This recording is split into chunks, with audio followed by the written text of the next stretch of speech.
नमस्कार दोस्तों, आज हम उपस्थित हैं कक्षा 9 एनसीईआरटी मैथ यूपी बोर्ड की जो है उसकी प्रश्नावली 1.1।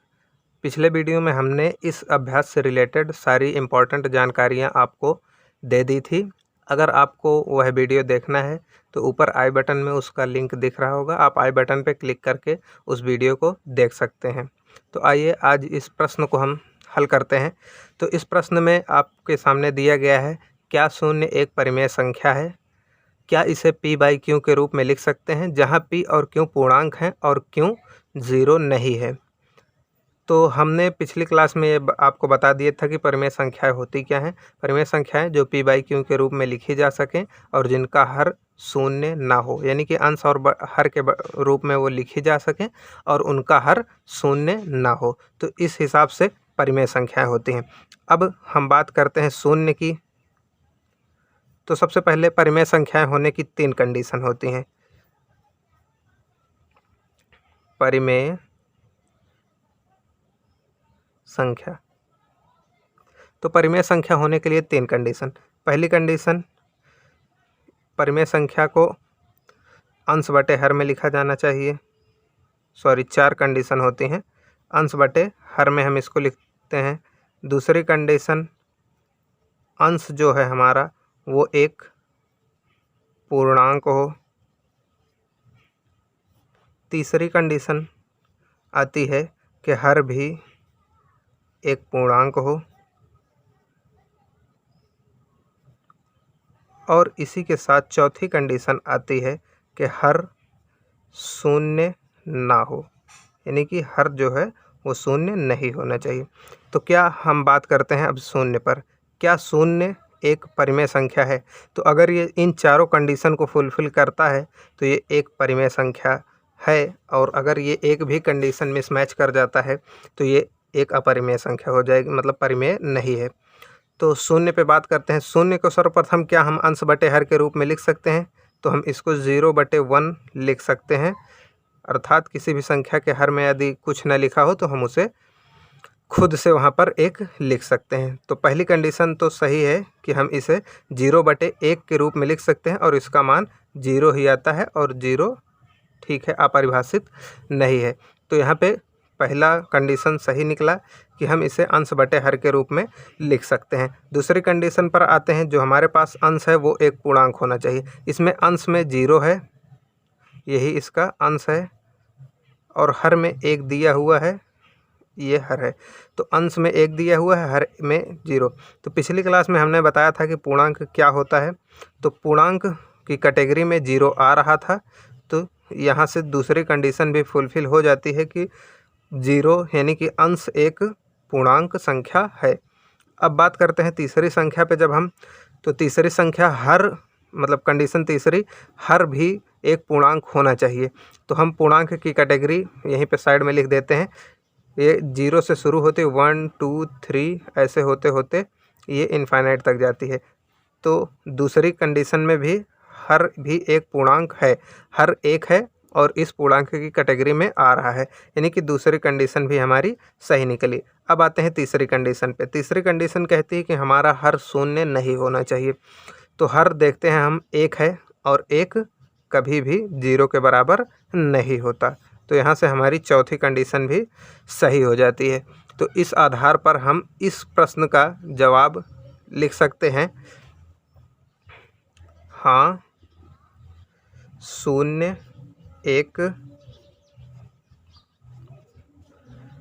परिमेय संख्या है और इसे p बाई क्यू के रूप में लिखा जा सकता है।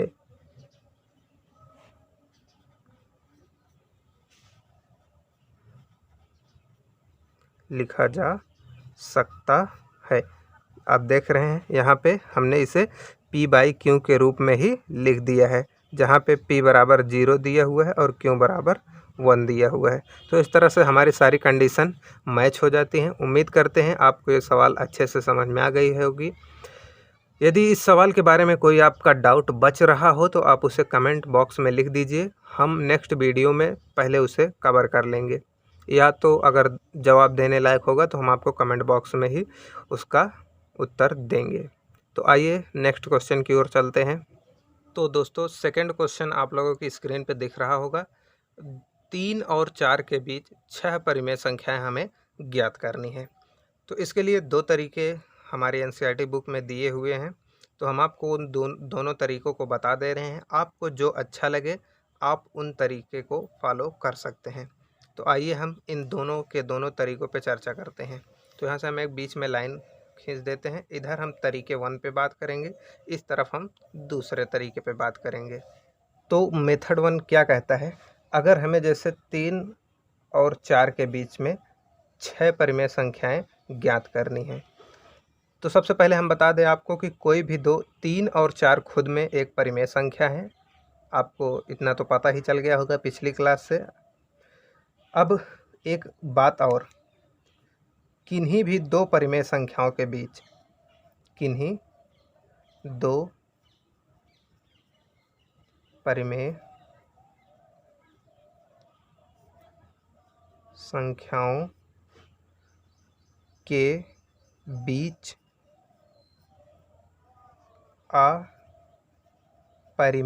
अपरिमित मतलब जिनकी सीमा ना हो, अपरिमित परिमेय संख्याएं पाई जाती हैं, परिमेय संख्याएं पाई जाती हैं। तो यहाँ से एक ये पॉइंट आपको पता होना चाहिए कि किन्हीं भी 2 परिमेय संख्याओं के बीच बहुत सारी परिमेय संख्याएं पाई जाती हैं, अनंत परिमेय संख्याएं पाई जाती हैं, उन्हें गिना नहीं जा सकता है। अब आपसे बुक में या एग्ज़ाम में कोई भी कुछ भी पूछ सकता है, आपसे 2, 4, 6 कितनी भी परिमेय संख्याएं पूछ सकता है। तो पहला मेथड अगर हम बात करते हैं 3 और 4 के बीच में, तो यहाँ पे 3 और 4 के बीच की अगर हमें परिमेय संख्या निकालनी है तो सिंपल क्या करेंगे, हम 3 और 4 को जोड़कर आधा कर देंगे। 3 और 4 को हम जोड़ेंगे तो 3 और 4 7 हो जाता है और उसका आधा करेंगे 7/2। तो ये एक परिमेय संख्या निकल कर आई हमारे सामने 7/2। अब इन दोनों के बीच में भी एक परिमेय संख्या होगी, यानी कि 7/2 और ये जो 3 है इसके बीच भी एक परिमेय संख्या होगी। अब हम इसको निकालने के लिए क्या करेंगे, इन दोनों का योग करेंगे।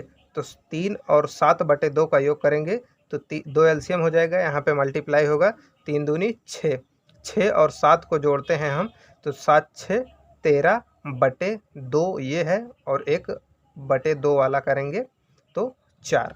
यहाँ से एक संख्या आ गई 13/4। इसी प्रकार यहाँ पे हम इनके बीच में एक संख्या और ज्ञात करेंगे।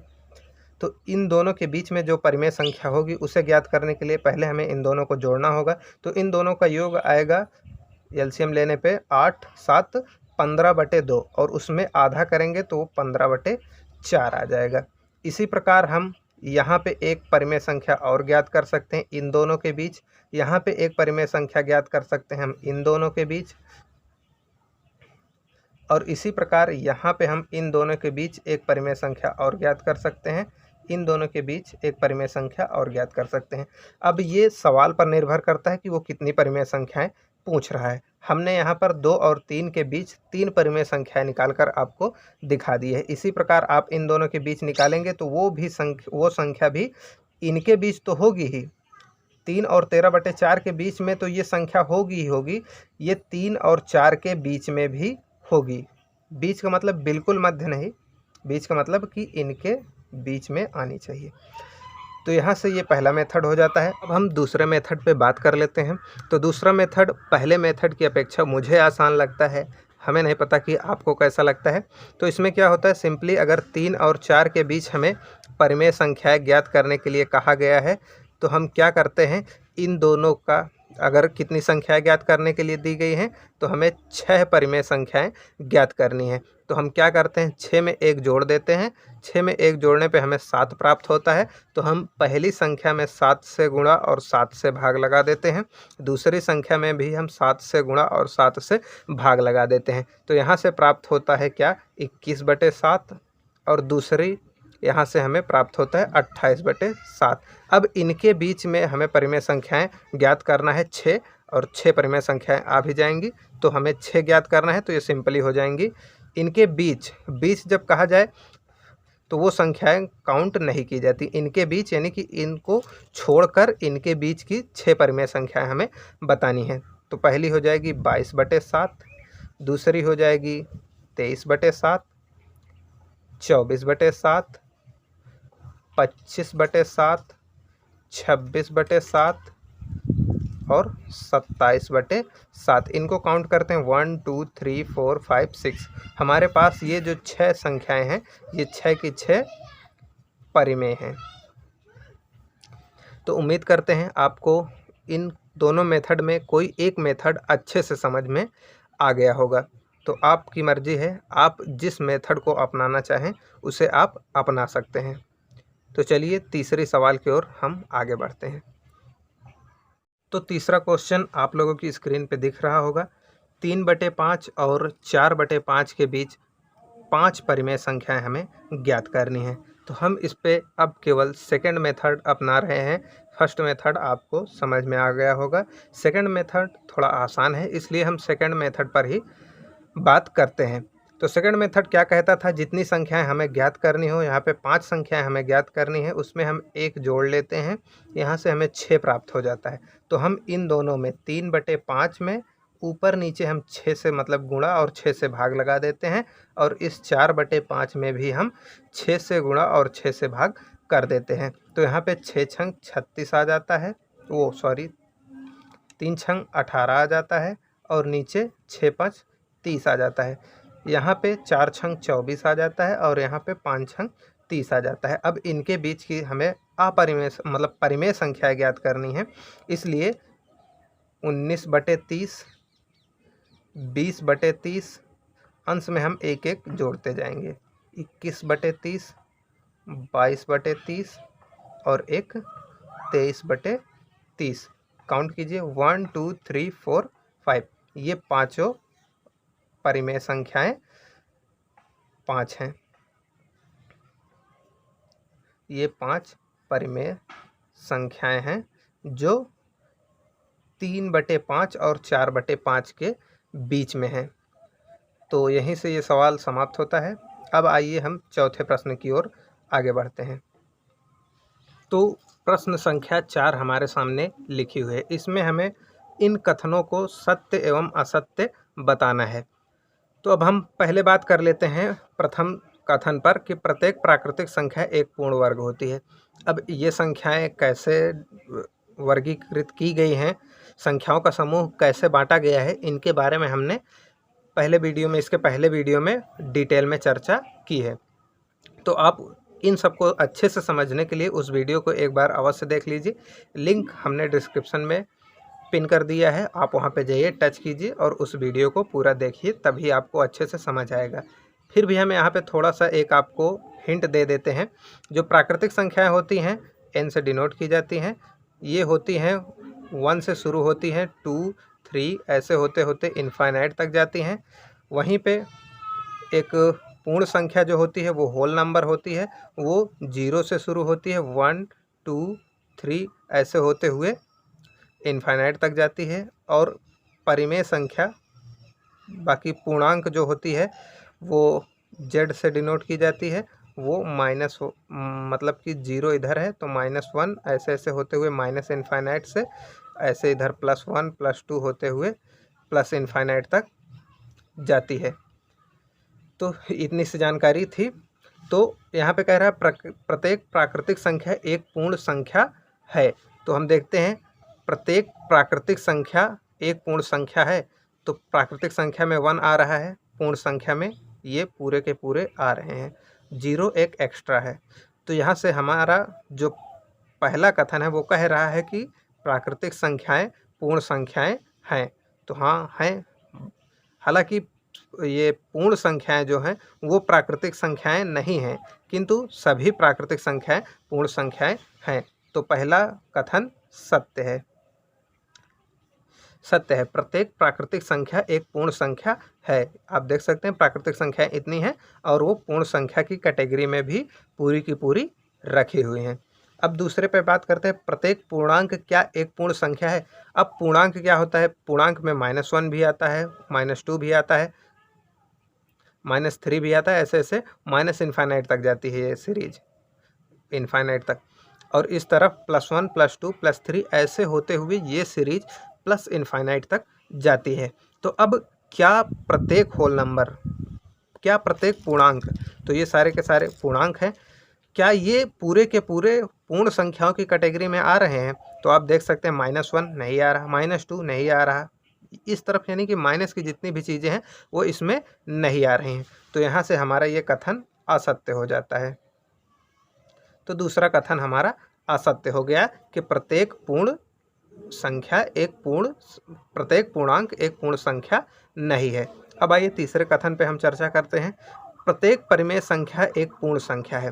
पूर्ण संख्या आप देख रहे हैं -1 -2 ऐसे होते हुए इधर माइनस इन्फाइनाइट तक जाती है और इधर 0 1 2 होते हुए प्लस इन्फाइनाइट तक जाती है।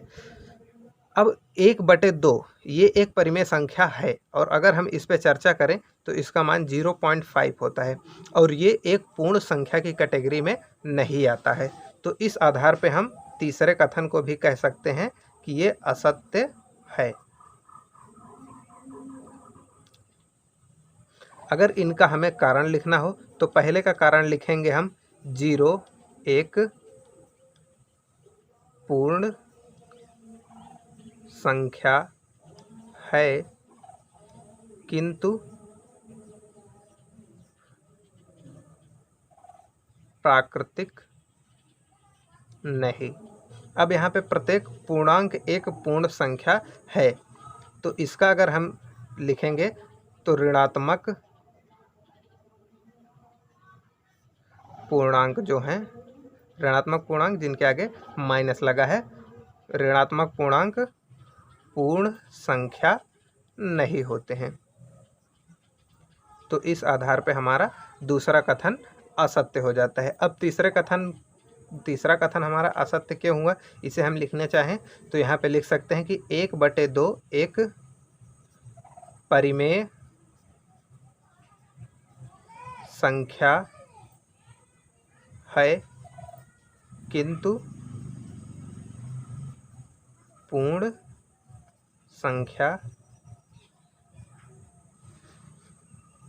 नहीं है। तो यहाँ पे तीनों का कारण हमने बता दिए कि ये ऐसा क्यों है। उम्मीद करते हैं ये वीडियो आपको अच्छा लगा होगा। अगर जानकारी समझ में आई है तो सेशन को शेयर कर दीजिएगा अपने दोस्तों के साथ, और इसी तरह से हमारे साथ मिलकर अच्छी जानकारी लेने के लिए और कक्षा 9 की पूरी मैथ पढ़ने के लिए चैनल को सब्सक्राइब कर लीजिएगा। मिलते हैं अगले वीडियो में प्रश्नावली 1.2 के साथ। तब तक के लिए नमस्कार। देखते रहिए एंजॉय विथ RC चैनल को।